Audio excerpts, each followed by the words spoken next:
dia! Hoje é domingo e é dia do que mesmo, Gigi? Domingueira! Isso mesmo, muito prazer! Eu sou a Adriana Vicioli, sou contadora de histórias, sou escritora e sou da Associação Viva e Deixe Viver aqui de Marília. E essa é a minha amiga Gigi. Oi, gente! Eu tô muito feliz de estar aqui participando desta domingueira. Sabe por quê, Adri? Por quê, Gigi? Porque eu adoro ler. Eu adoro ler histórias, adoro que leiam pra mim e eu também gosto de contar histórias, sabia? É verdade, gente. A Gigi adora histórias. Gigi, qual a sua história preferida? É a da Chapeuzinho Vermelho e também a da Solita, a história que você escreveu, não é, Dri? Verdade, gente. Durante a pandemia, eu e mais 8 mulheres de diferentes lugares, diferentes idades e diferentes atuações escrevemos e publicamos um livro que fala sobre emoções, o livro Sinto que Conto, Contos que Sinto. E é sobre isso que a gente vai falar aqui hoje, né, Gigi? Isso mesmo, sobre os grandes escritores, os escritores que ajudam escrevendo para as crianças, para os adultos, para as pessoas mais idosas, para todo mundo, né, Dri? Isso mesmo. Mas Gigi, já que a gente está falando de livro, de histórias, que tal a gente chamar as histórias? Vamos chamar? Vamos nós duas juntas. Vamos! História!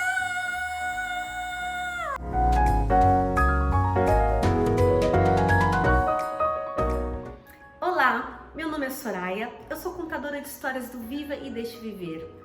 Nesse mês que nós comemoramos grandes autores, eu vou contar a história escrita por Chico Buarque, que muitos conhecem pelas suas canções, mas também empresta o seu talento para os livros. A história é da Chapeuzinho Amarelo, a história de uma menina que tem medo aí, mas que soube enfrentá-lo. Vamos descobrir como? Vamos lá! Era a Chapeuzinho Amarelo, amarelada de medo, tinha medo de tudo aquela Chapeuzinho. Já não ria, em festa não aparecia, não subia escada e nem descia. Não estava resfriada, mas tossia, ouvia conto de fada e estremecia. Não brincava mais de nada, nem de amarelinha. Tinha medo de trovão. Minhoca para ela era cobra e nunca apanhava sol, porque tinha medo de sombra. Não ia para fora para não se sujar. Não tomava sopa para não se ensopar. Não tomava banho para não descolar. Não falava nada para não engasgar e não ficava de pé com medo de cair. Então vivia parada, deitada, sem dormir, com medo de pesadelo. Era a Chapeuzinho Amarelo. E de todos os medos que tinha, o medo mais que medonho era o medo do tal do lobo. Um lobo que nunca se via, que morava lá para longe, do outro lado da montanha, num buraco da Alemanha, cheio de teia de aranha, numa terra tão estranha que vai ver que o tal do lobo nem existia. Mesmo assim, o Chapeuzinho tinha cada vez mais medo de um dia encontrar um lobo que não existia.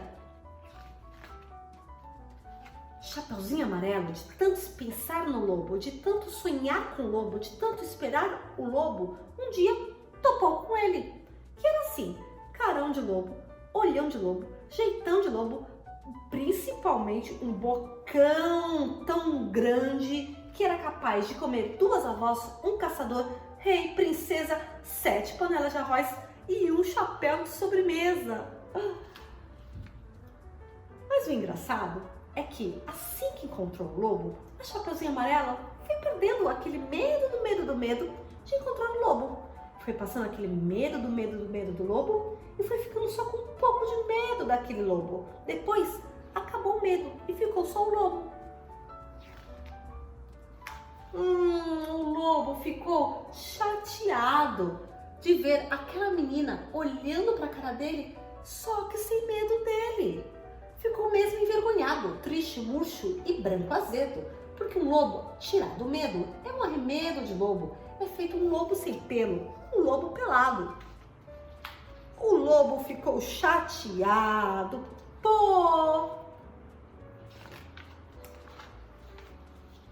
Ele gritou, eu sou um lobo, mas a Chapeuzinho nada. E ele gritou, sou um lobo, Chapeuzinho deu risada. E ele berrou, eu sou um lobo, Chapeuzinho já meio enjoada, querendo brincar de outra coisa. Ele então gritou bem forte aquele seu nome de lobo, umas 25 vezes, que era pro medo ir voltando e a menininha, saber com quem estava falando. Lobo, lobo, lobo, lobo, lobo, lobo, lobo, lobo. Opa, bolou? Aí, Chapeuzinho encheu e disse, para assim, já, do jeito que você está. E o lobo, parado assim, do jeito que o lobo estava, já não era mais um lobo, era um bolo de lobo fofo, tremendo que nem pudim, com medo da Chapeuzinho, com medo de ser comido com vela e tudo, inteirinho. Ah, Chapeuzinho não comeu aquele bolo de lobo, porque sempre preferiu de chocolate. Aliás, agora ela come de tudo, menos sola de sapato. Não tem medo de chuva, nem foge de carrapato. Cai, levanta, se machuca, vai à praia, entra no mato, trepa em árvore e rouba fruta. Depois, joga amarelinha com o primo da vizinha, com a filha do jornaleiro, com a sobrinha da madrinha e com o neto do sapateiro. Mesmo quando está sozinha, inventa uma brincadeira e transforma em companheiro cada medo que ela tinha.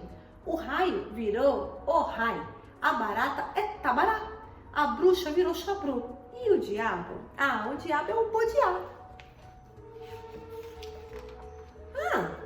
Outros companheiros de Chapeuzinho Amarelo, o gandrá, o jacuru, o barontu e o pão bichopã e todos os outros trosmons. É isso, a Chapeuzinho enfrentou o medo. E você, tá preparada para enfrentar o seu? Você consegue! Até mais!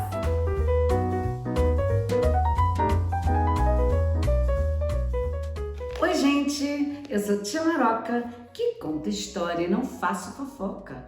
Mas hoje eu vou contar uma história de Oscar Wilde, o gigante egoísta. Uma história muito bonita que fala de crianças. E diz que todas as tardes as crianças, depois que voltavam das escolas, elas iam passar o resto da tarde em um jardim. Um jardim muito bonito, que era de um gigante que havia viajado há muito tempo. Ele ficou 7 anos fora, que ele tinha ido viajar para a casa de um amigo, o ogro de Cornualha. Mas um dia, o gigante voltou. E quando ele voltou, ele disse, saiam todos do meu jardim. Esse jardim é meu e só quem pode ficar aqui sou eu. Então, ele colocou as crianças todas para fora do jardim, fez um muro enorme em volta da sua propriedade e ainda botou uma placa e disse, entrada proibida, os invasores serão processados. Assim, as crianças ficaram com medo de ir naquele jardim do gigante, mas elas ainda ficavam brincando ao redor do muro, mas infelizmente elas não gostavam. E assim, o jardim do gigante foi ficando cada vez mais abandonado e triste. Nem a Dona Primavera queria ir lá para esquentar. Todo lugar havia primavera, menos no castelo do gigante. O gigante, até ele estranhou. Por que será que a primavera não chegou?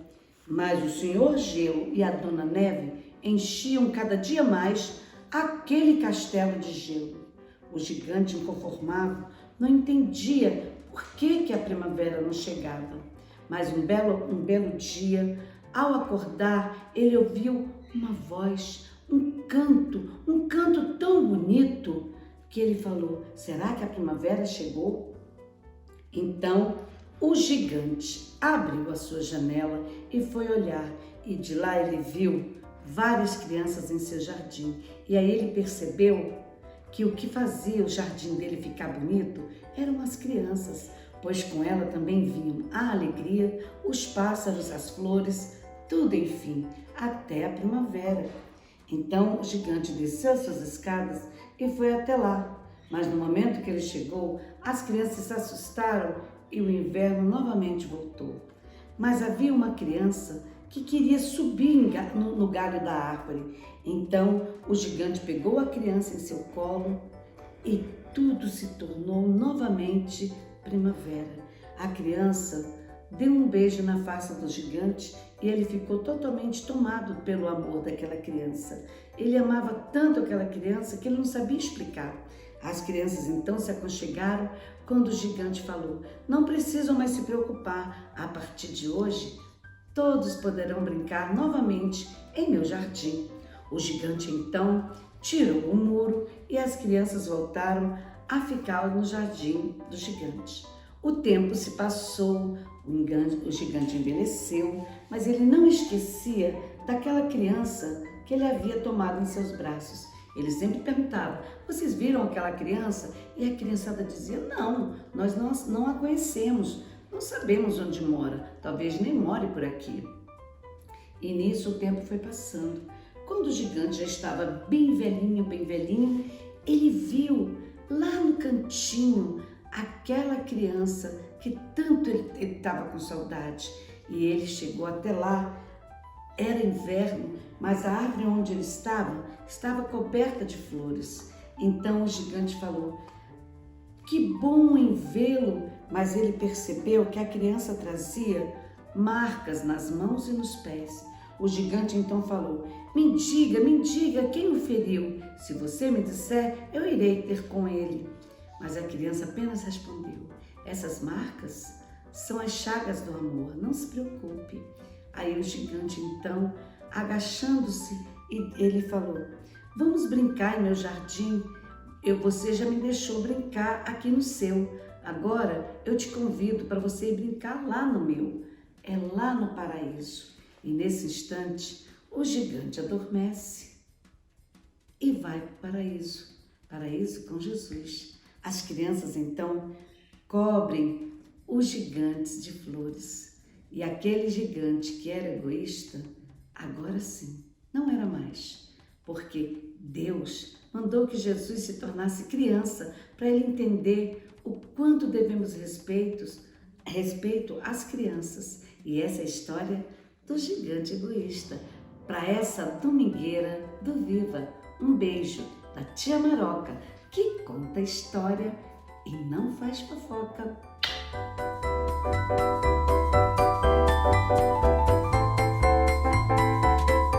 Olá, eu sou Suzana Bins, voluntária na Associação Vive e Deixe Viver em Porto Alegre, Rio Grande do Sul, e atuo no Hospital da Criança Santo Antônio. E estou hoje aqui para contar a história da vida de uma escritora brasileira chamada Conceição Evaristo. Esta história está neste livro da editora Mostarda, coleção Black Power, que é uma coleção que conta a vida de grandes personalidades negras que marcaram época e se tornaram inspiração para as novas gerações. Pois bem, a nossa escritora, a Conceição, era uma menina negra muito pobre e morava na favela do Pendura-Saia, na cidade de Belo Horizonte, capital de Minas Gerais. Essa favela tinha esse nome, imaginem por quê? Porque a maioria das mulheres que morava lá era lavadeira e em dias de sol os varais ficavam repletos de roupas coloridas. Vejam só o varal e as roupas. Muito bem. Então, a Conceição nasceu em 1946. O seu padrasto era pedreiro e a sua mãe era lavadeira. Eles eram muito pobres. E então, para distrair as crianças da fome, a mãe da Conceição costumava brincar com eles e contar muitas histórias. E a Conceição ouvia essas histórias encantada. e foi guardando dentro dela essas palavras e misturando essas palavras com a sua vida, de modo que vida e palavras pareciam uma coisa só. A Conceição cresceu cercada de pessoas que contavam histórias. Também os seus tios, os seus vizinhos adoravam contar histórias. E a Conceição adorava ouvir histórias. Ela tinha um sonho muito secreto. Ela queria ser professora. E talvez um dos dias mais felizes da vida dela foi quando ela, já estudante, descobriu a biblioteca pública. Ela ficou encantada com aquela quantidade de livros ali à disposição dela. Ela era uma excelente aluna e quando ela se formou no primário, ela fez uma redação e essa redação dela venceu um concurso. E foi aí que ela ganhou o seu primeiro prêmio literário. A Conceição, como ela queria ser professora, ela começou a ensinar os seus irmãos no quintal no fundo da sua casa. Imaginem que a notícia se espalhou e todas as crianças queriam aprender com a Conceição. Então ela teve que fazer na sua casa uma pequena salinha de aula para ensinar as crianças. Muito bem, a Conceição então conseguiu se formar professora. Depois ela foi morar no Rio de Janeiro, fez a faculdade de letras, fez mestrado em literatura e doutorado em literatura. Uma pessoa que ficou com uma sabedoria muito grande. Ao mesmo tempo, ela escrevia e ela, inclusive, escreveu um livro chamado Becos da Memória, que foi o seu primeiro grande livro, que não foi publicado. Ficou guardado anos e anos numa gaveta. Mas ela começou a publicar os seus textos nos Cadernos Negros, que era uma série dedicada a divulgar as obras de autoras e autores negros. Aí foi o início da sua carreira como escritora e ela colocava nos seus textos a sua experiência de vida lá na comunidade do Pendura-Saia e aquilo que ela desejava para toda a comunidade negra, por tanto tempo ainda discriminada e colocada à margem da sociedade. Ela, em 2015, recebeu o prêmio mais importante da literatura brasileira, o Prêmio Jabuti, pelo seu livro Olhos d'Água, e se tornou uma escritora conhecida no mundo todo, traduzida inclusive para o francês e para o inglês. Então aqui a história da Conceição Evaristo. Histórias como os contadores que estão vendo aqui? Então inscreva-se no curso A Arte de Contar Histórias. Acesse www.vivaedeixeviver.org.br e seja um fazedor de sonhos. Cultura, educação e saúde são os eixos de atuação da Viva e Deixe Viver. Para que nosso trabalho tenha continuidade, precisamos do seu apoio. Acesse o QR Code e faça sua colaboração. O Biblioteca Viva é um portal que oferece diversos conteúdos culturais e educacionais em formato virtual. Livros digitais, músicas, jogos, vídeos. Tudo isso você encontra no www.bisbiliotecaviva.org.br. A Domingueira é seu encontro com a fantasia e com a magia.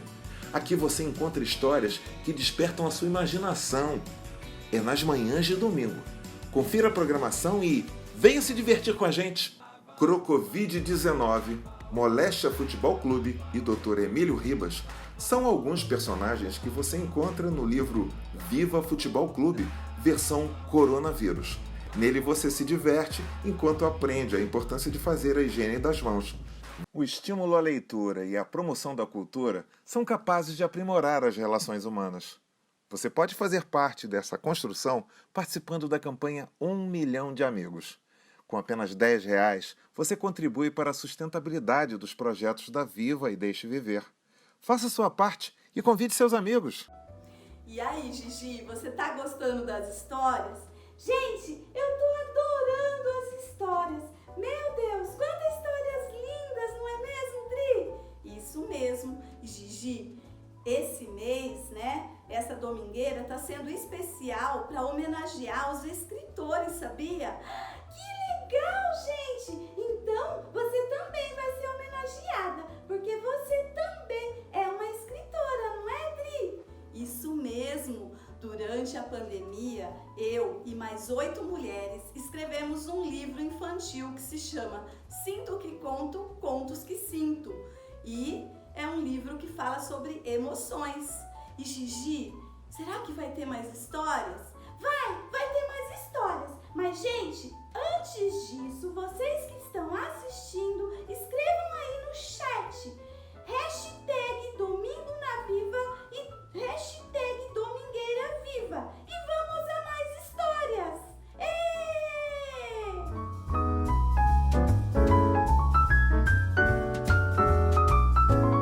Meu nome é Vanessa Brissan, eu sou voluntária da Associação Viva e Deixe Viver e atuo aqui em Recife, no Hospital Oswaldo Cruz. E eu vim contar uma história para vocês. Vamos lá? O Joelho Juvenal, de Ziraldo. Era uma vez um joelho que se chamava Juvenal.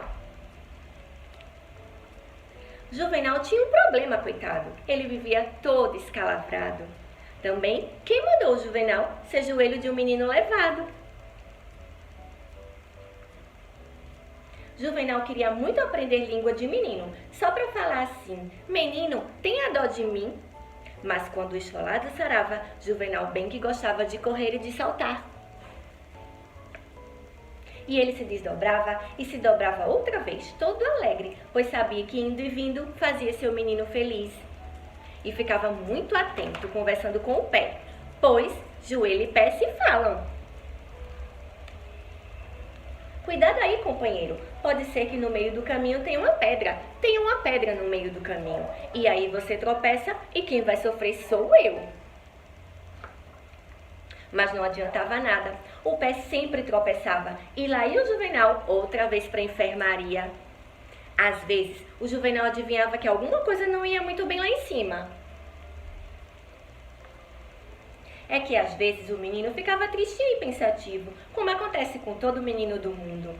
Mas o Juvenal aproveitava para bater um papinho com o cotovelo e dizer pro cotovelo assim, ó: essa dor aí já vai passar. Mesmo assim, o Juvenal gostava muito da vida, do vento ventando nele, quando o menino corria todo feliz pelo mundo.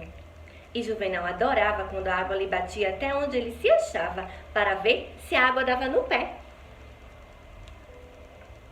Assim como o pé e a canela, ele também pensava: é o fino ser um mergulhador submarino. Um dia, tudo ficou escuro para o Juvenal. E aí ele descobriu que o menino tinha crescido. E agora, ao invés de short, calção ou calça curta, usava calça comprida. Por isso hoje, Juvenal tem um pedido a fazer aos fabricantes de calças.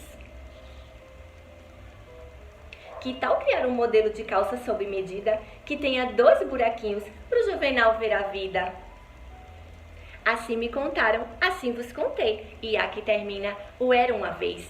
Se você gostou dessa história, deixa um recadinho aí no chat. Hashtag o Joelho Juvenal. Tchau, pessoal!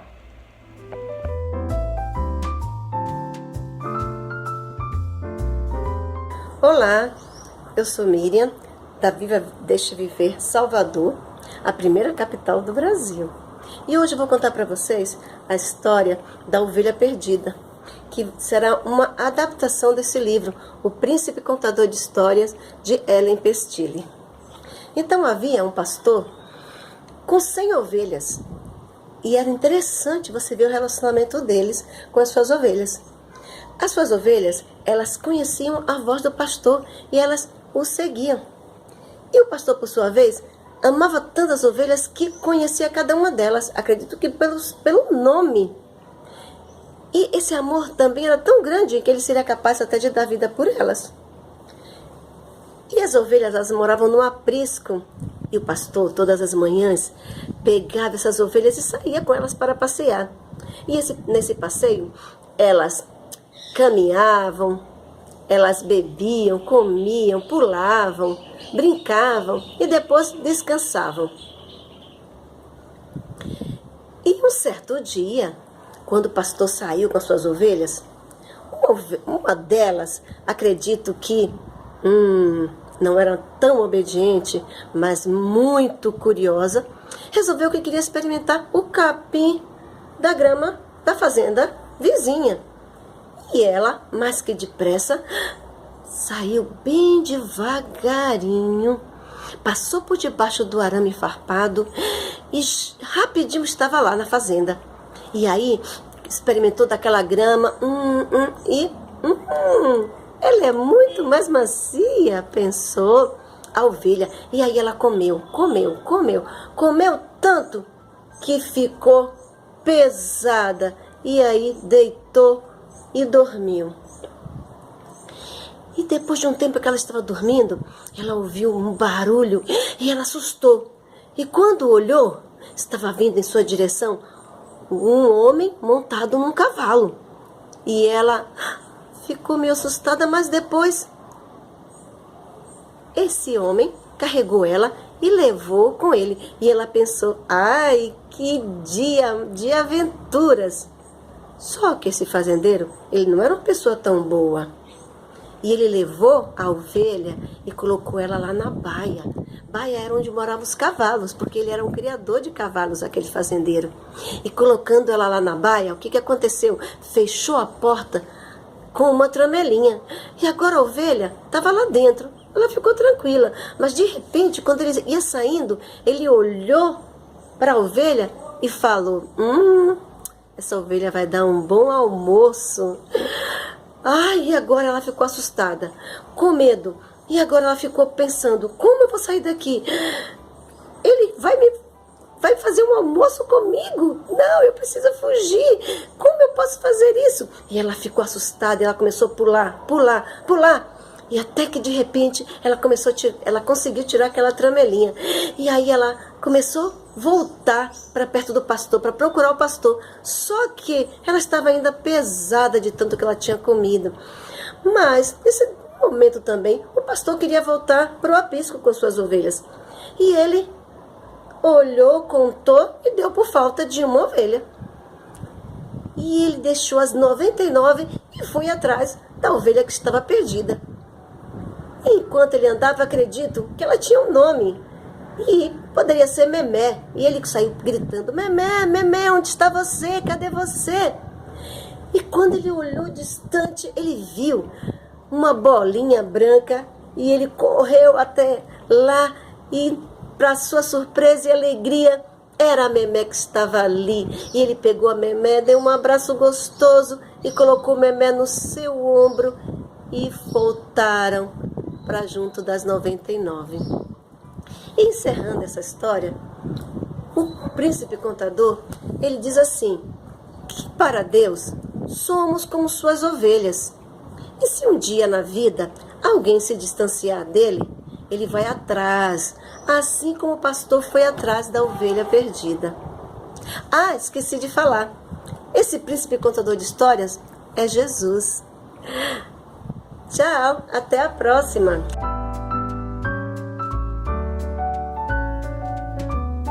Olá, Domingueira Viva! Olá, amigos! Olá, amigas! Nos últimos 3 anos, vivenciamos inúmeras despedidas, tantas dúvidas, várias incertezas.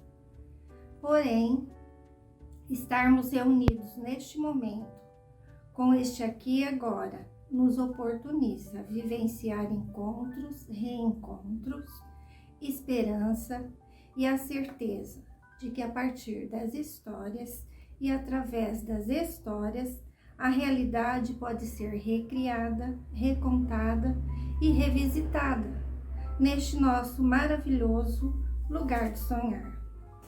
A Viva promete deixar viver sem medir distância, encurtando o distanciamento na tela da domingueira virtual.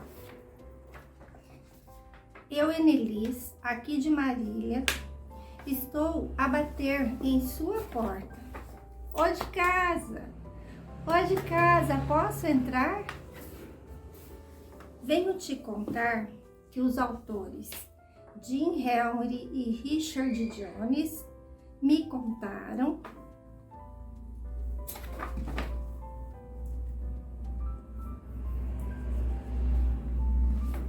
eu vou contar para vocês.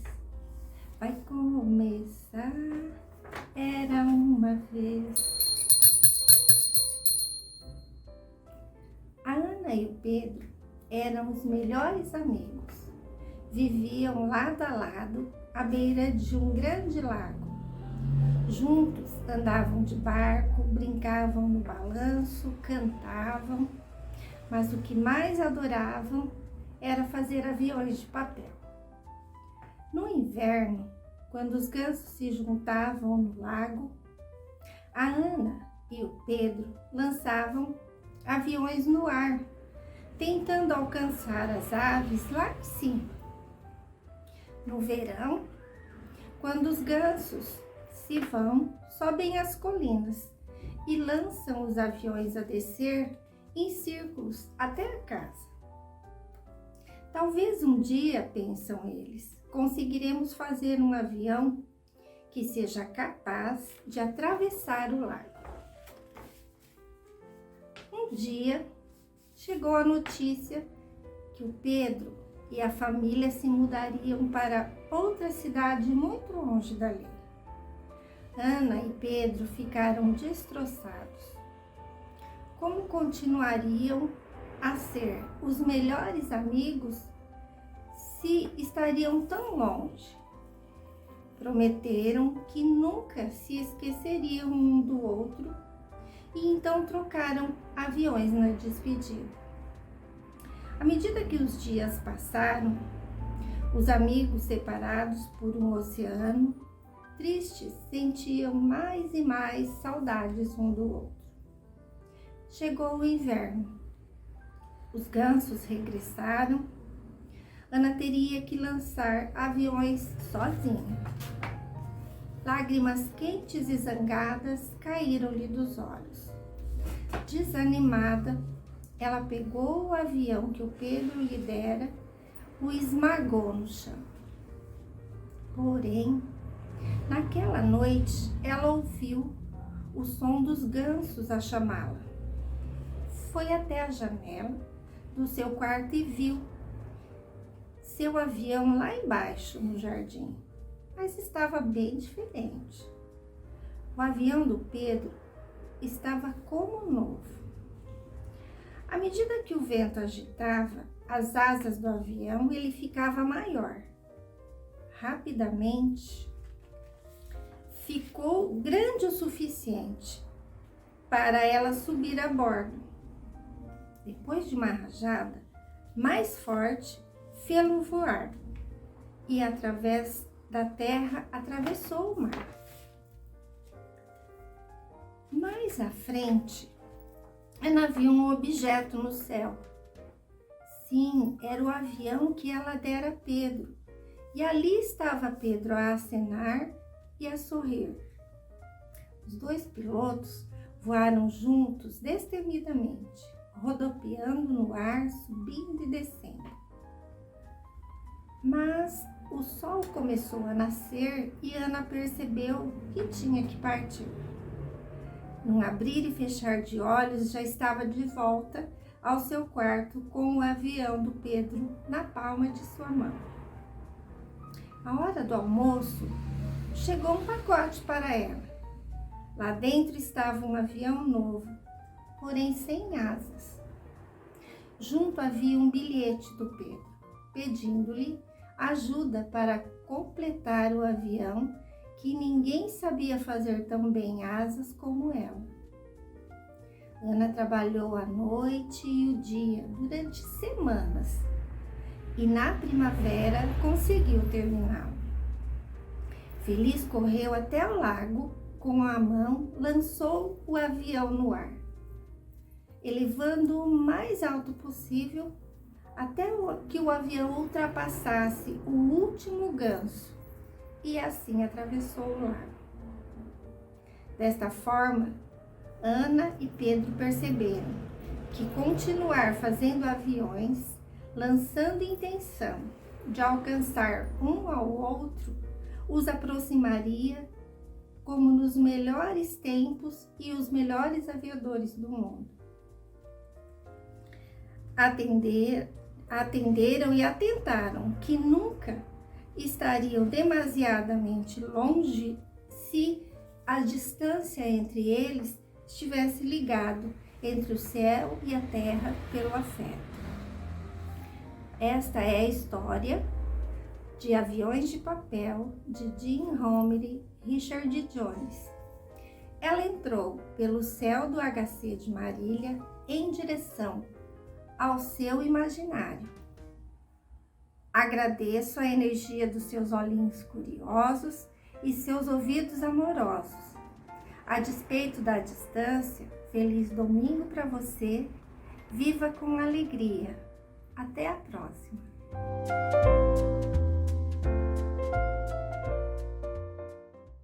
Bom dia! Obrigada por estar aqui prestigiando a nossa domingueira de histórias. Sou a Iraci Ciritelli, contadora de histórias do Hospital Infantil Cândido Fontoura, em São Paulo. Fui convidada a trazer a vocês uma história de gigante. Então não tive dúvidas, eu escolhi o gigante mais elegante da cidade. Vem comigo! Jorge era um gigante, o gigante mais desarrumado da cidade. Ele sempre usava o mesmo velho par de sandálias e a mesma camisola remendada. Eu gostaria de não ser o gigante mais desarrumado da cidade. Certa vez ele disse, preocupado. Mas um dia, Jorge notou uma loja nova e ela estava cheia de roupas elegantes. Então ele comprou uma camisa elegante, uma calça elegante, um cinto elegante, uma gravata listrada elegante, umas meias elegantes com bordados do lado e também um par de sapatos brilhantes e elegantes. Sou o gigante mais elegante da cidade, ele falou todo animado. Jorge deixou suas roupas velhas na loja e estava indo para casa quando ouviu um barulho. Na calçada estava uma girafa fungando baixinho. O que aconteceu? Jorge perguntou. É o meu pescoço, disse a girafa. Ele é tão comprido e está tão frio. Protegida por um cachecol grande e quente, eu ficaria feliz da vida. Anime-se, disse Jorge, tirando a sua gravata listrada. Não combinava mesmo com as minhas meias. Ele falou enquanto enrolava a gravata em volta do pescoço da girafa. Virou um lindo cachecol. Obrigada, agradeceu a girafa, encantada. Enquanto caminhava para casa, ele cantarolava. Minha gravata esquenta uma girafa friorenta, mas pode me olhar à vontade. Sou o gigante mais elegante da cidade. Jorge chegou a um rio. Em um barco estava um bode aos berros. O que aconteceu? Jorge perguntou. É a minha vela, disse o bode. O vento levou em uma tempestade de arrasar. Queria tanto uma vela nova para voltar a navegar. Anime-se, disse Jorge, tirando sua camisa branca nova. Vivia mesmo saindo da calça, ele falou enquanto a amarrava no mastro do barco do bode. Virou uma vela magnífica. Obrigado, disse o bode, muito entusiasmado. Jorge continuou andando e cantarolando baixinho. Minha gravata esquenta uma girafa friorenta, Minha camisa até que pode servir de vela para um bode, mas pode me olhar à vontade. Sou o gigante mais elegante da cidade. Jorge chegou a uma casinha em ruínas. Ao lado da casinha estava uma ratinha branca e uma porção de ratinhos bebês. Todos chiavam. O que aconteceu? Jorge perguntou. É a nossa casa, chiou a mamãe ratinha. Pegou fogo e agora não temos onde morar. Queria uma casa novinha. Anime-se, disse Jorge tirando um de seus sapatos novos. Estava mesmo me dando bolhas, ele falou enquanto a ratinha e seus filhotes se metiam lá dentro. O sapato virou uma casa novinha em folha. Obrigado, eles chiaram depois que se acomodaram. Jorge, então, teve de ir pulando pela estrada, mas ele não se incomodou. Enquanto pulava, cantarolava baixinho. Minha gravata esquenta uma girafa friorenta. Minha camisa até que pode servir de vela para um bode. Meu sapato é uma casinha onde mora uma ratinha. Mas pode me olhar à vontade. Sou o gigante mais elegante da cidade. Jorge chegou a um acampamento ao lado da barraca. Estava um raposo a chorar. O que aconteceu? Jorge se apressou a perguntar. É o meu saco de dormir, disse o raposo. Ele caiu em uma poça. Eu queria tanto um saco de dormir sequinho. Anime-se, disse Jorge, tirando uma das meias com bordado nos lados. Estava mesmo me pinicando os dedos, ele falou, enquanto o raposo se enfiava na meia. Virou um ótimo saco de dormir. Obrigado, disse o raposo a sorrir. Jorge continuou pulando, cantarolando baixinho. Minha gravata esquenta uma girafa friorenta. Minha camisa até que pode servir de vela para um bode. Meu sapato é uma casinha onde mora uma ratinha. Minha meia virou cama pro raposo aventuroso. Mas pode me olhar à vontade. Sou o gigante mais elegante da cidade. Jorge chegou a um grande lamaçal. Ao lado dele, um cachorro uivava.